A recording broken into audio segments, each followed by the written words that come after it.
កុំអាងភាពជោគជ័យបន្តិចបន្តួចហើយមើលងាយមនុស្សជុំវិញខ្លួននៅក្នុងដំណើរជីវិត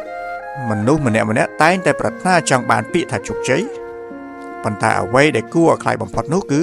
នៅពេលដែលយើងឡើងដល់កម្ពស់មួយដែលខ្ពស់ជាងគេយើងបែរជាភ្លេចមើលដីដែលធ្លាប់ជាន់ហើយមើលស្រាលមនុស្សដែលនៅទាបជាងយើងកុំភ្លេចថាថ្ងៃនេះយើងមានសំណាងយើងមានឱកាសនិងមានសមត្ថភាពអាចឈរនៅចំណុចខ្ពស់បានតែវាមិនមែនជាការធានាថាយើងនឹងនៅទីនោះជារៀងរហូតនោះឡើយជីវិតប្រៀបបីដូចជាកង់រទេះ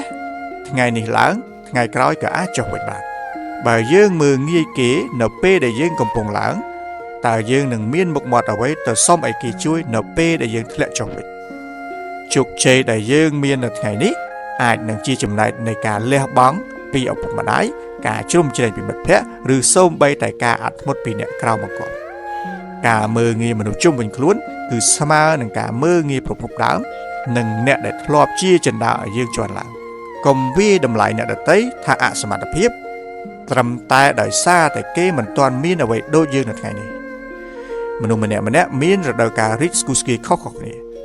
អ្នកដែលយើងមើលងាយនៅថ្ងៃនេះអាចនឹងក្លាយជាបុគ្គលអស្ចារ្យនៅថ្ងៃស្អែក